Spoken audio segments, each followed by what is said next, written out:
Bien, bonjour à toutes et à tous, bienvenue dans le podcast sur Big Rusty, qui est de retour, qui était en mission randonnée. Un petit spot à nous conseiller, monsieur? La vallée d'Ossau, dans les Pyrénées. C'était incroyable. Si vous allez bivouaquer là-bas, c'est juste somptueux. Oh waouh, on s'y voit déjà.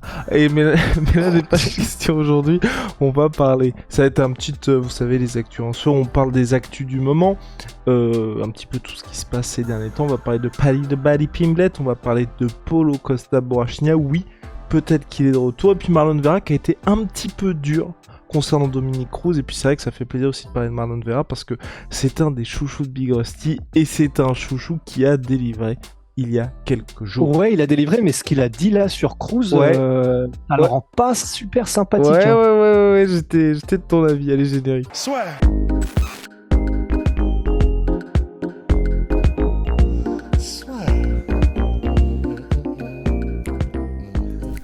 Entre dans l'octogone avec Unibet.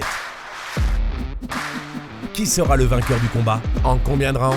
Fais tes paris sur l'app numéro 1 et profite de 150 € offerts sur ton premier pari. Donc Big Rusty, on va commencer par Paddy de Paddy Pimblett.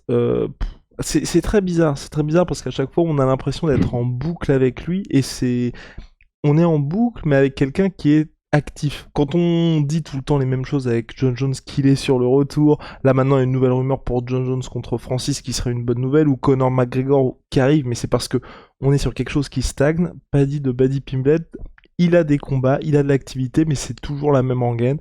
Le gars, 2 semaines après ses combats, il explose littéralement. Il a pas de call-out particulier. Enfin, c'est très très bizarre. Ouais, c'est ça. La question qu'on se posait en fait en off, c'était maintenant, bon, on a bien compris que effectivement, c'est l'UFC qui exprès ne le met pas encore contre les énormes poissons, bien que sa notoriété le demanderait peut-être, parce qu'il est tellement célèbre et tellement connu maintenant que théoriquement, on aurait envie de dire, pour que ça colle à ce niveau de célébrité, il faudra lui donner des gros noms et des gros adversaires.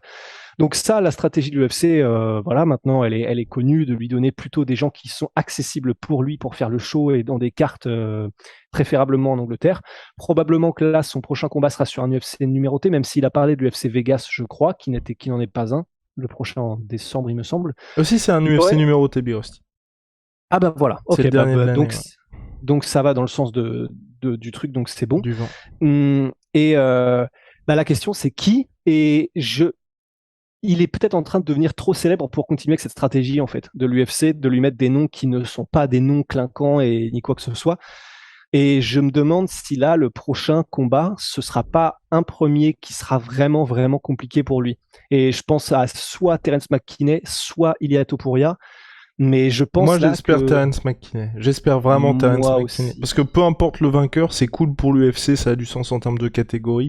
Et à pas ce côté, enfin, quand il y a Topuria, à mon sens, ce sera un petit peu l'envoyer au casse-pipe. Ils sont pas au même niveau dans leur carrière. Il y a Topuria aujourd'hui, enfin, les aficionados savent que c'est quelqu'un qui est extrêmement dangereux. C'est pas la même catégorie de poids non plus. Certes, il y a une histoire entre les deux, mais je pense que ce serait un petit peu, enfin, y a pas de gros potentiel pour Paddy Pimblett. Alors que Terence McKinney contre Paddy, c'est intéressant pour les fans, c'est intéressant aussi même pour le futur de l'organisation, parce que ces deux mecs ont quand même le vent en poupe.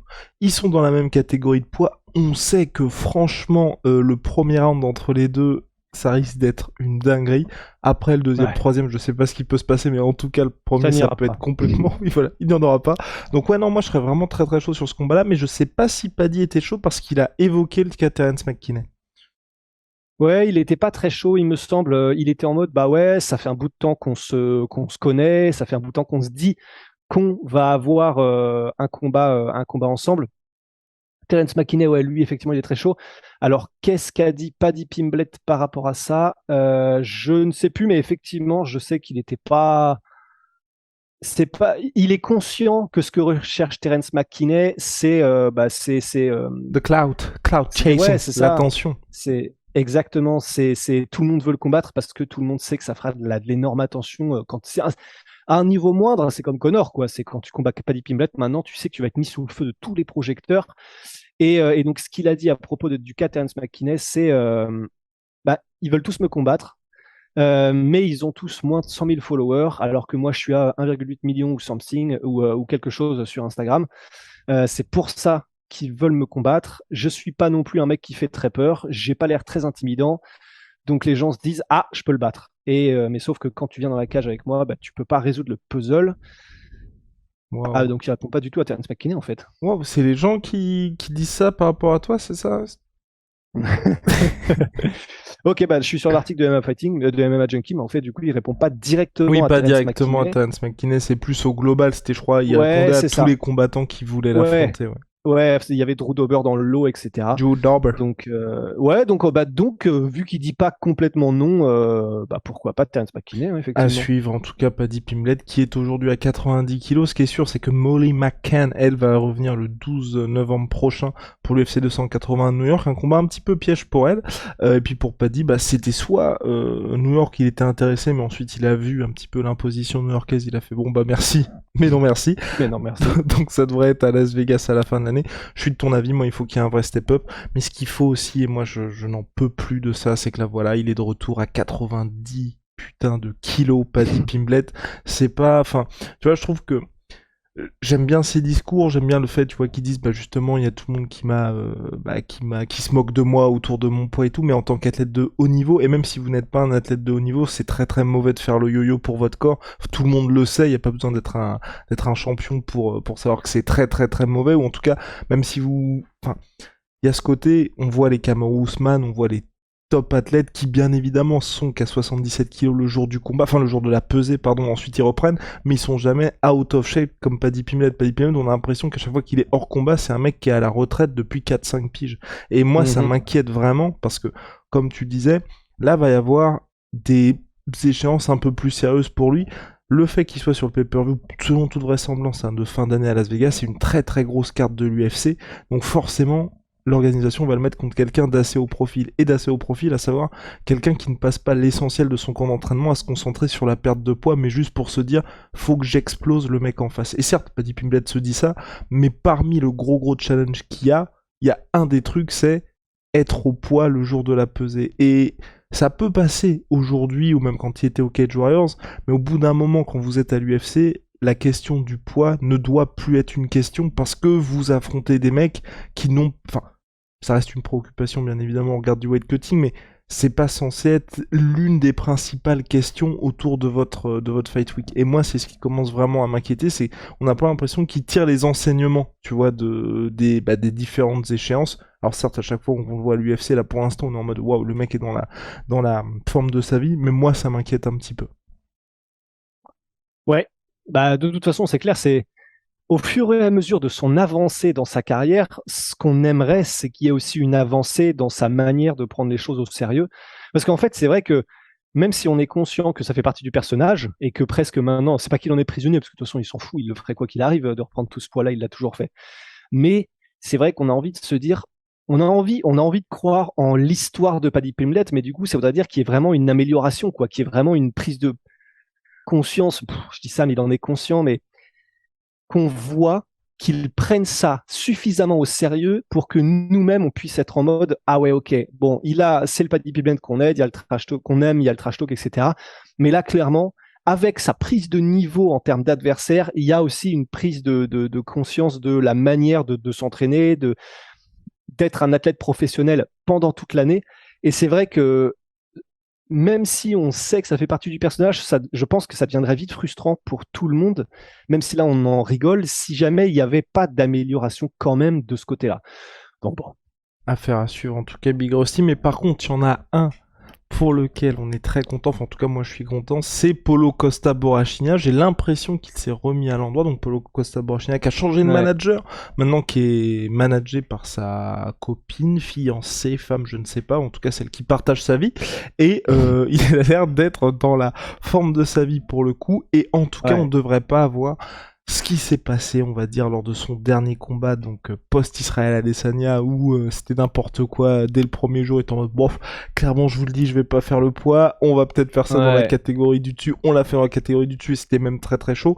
Là, voilà, on a quelqu'un qui, j'ai l'impression en tout cas, qui envoie des signaux positifs, qui se concentre sur le sportif, qui a l'air d'être prêt à mettre de côté tout ce qui s'était passé avant, donc à savoir toutes les excuses bidons, toutes les petites polémiques à deux balles, et qui va, selon toute vraisemblance, nous sortir une belle performance, en tout cas qui est prêt à sortir une belle performance contre Luke Rockhold, et qui est très bien parce que, comme le combat contre Marvin Vettori, je trouve que c'est dommage quand on a des chocs d'aussi haut niveau qui sont pollués par ce genre de discussion.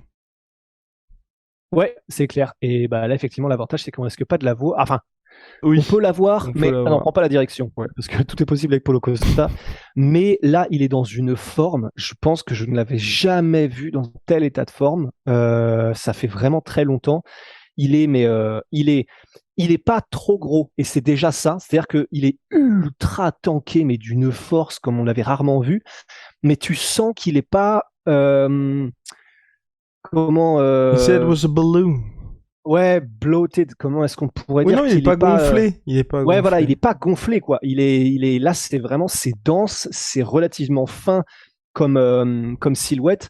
Et ça augure vraiment de bonnes choses pour la prise de poids. Peut-être que, bah, tu vois, on parle de Paddy Pimblett et du coup, c'est parfait comme tangente, mais lui, peut-être qu'il y a eu aussi une grosse prise de conscience là-dessus et que malgré tout son Twitter absolument incroyable et son Twitter game et tout ce qu'il dit, bah, si ça se trouve, alors qu'on n'aurait peut-être pas, on n'aurait pas pensé que ce serait Paulo Costa la voix de la raison, bah, c'est peut-être lui qui va être en mode bon, fini les conneries. Par contre, maintenant, on revient à l'endroit en termes d'entraînement. J'ai quand même une carrière dans laquelle je veux aller le plus loin possible et on avance.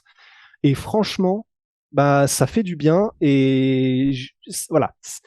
On va voir. Et surtout, il y a un autre truc aussi qu'il a dit, c'est je crois sans qu'on ne lui demande rien. Et donc, ce qui est quand même très intéressant, et il y a des chances que ce soit vrai, c'est il a dit j'ai pas de blessure.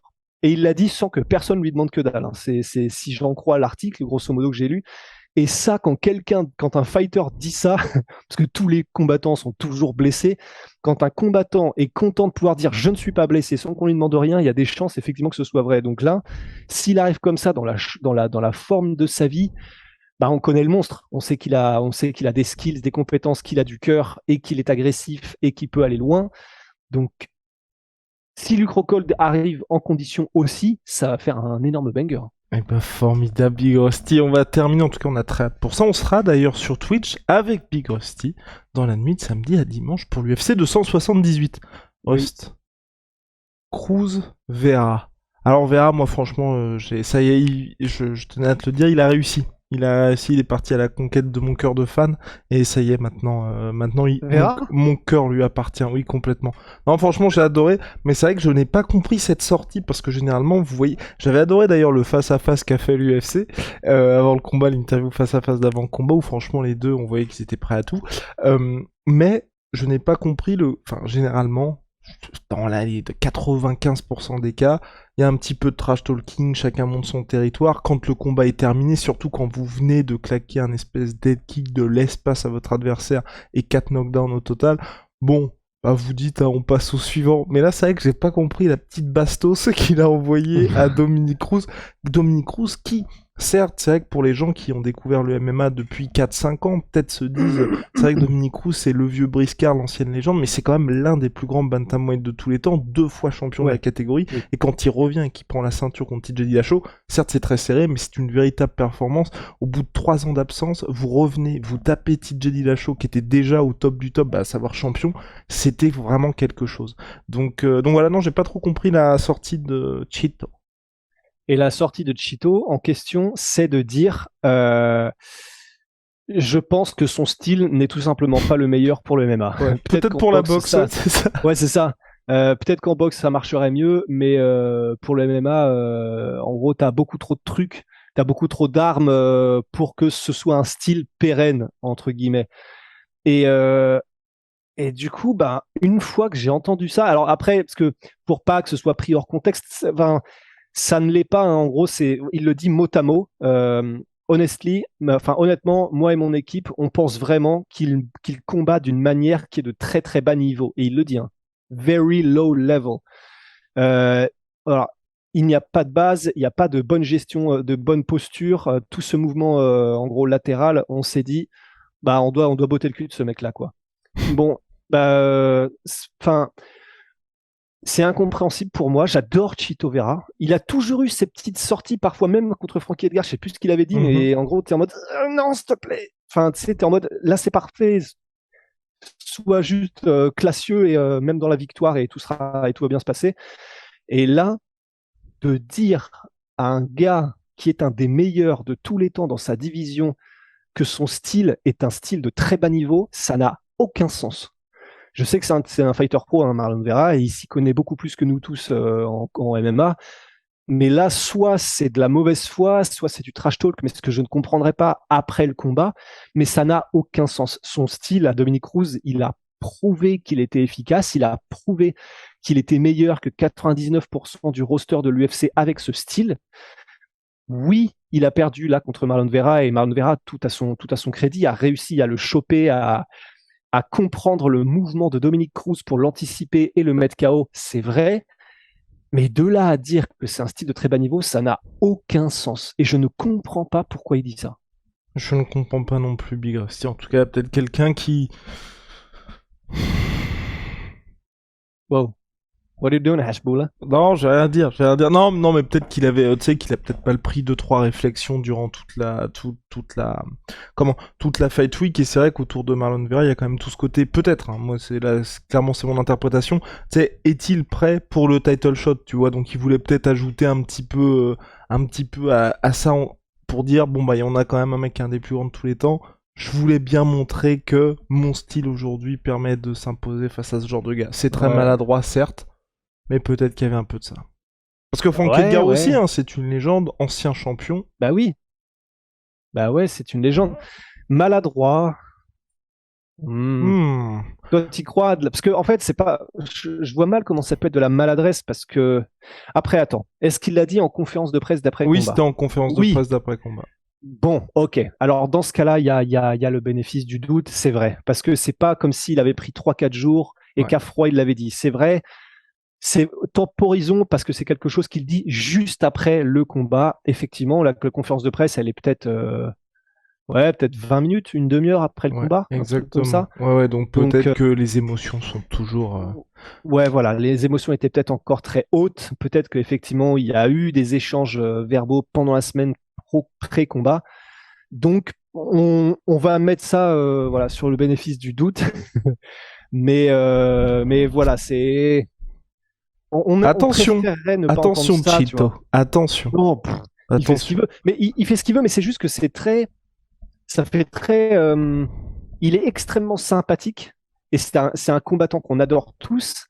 Et du coup, d'avoir ces sorties-là, ça, tu sais, t'as presque envie de dire, ah, putain, on y est presque pour avoir un combattant qui serait le combattant préféré de tous, tu vois. Mais oui, le combattant préféré des Français. Allez, Big Rusty, on se retrouve très très vite pour de nouvelles aventures. Big shout out à Sweet Pea, Sweet Protein. Moins 33% sur tout MyProtein avec le code la sueur.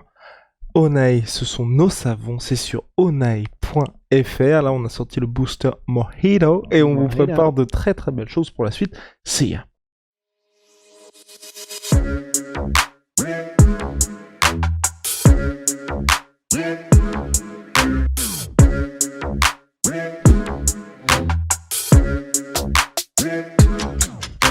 I'm fucking coming for you!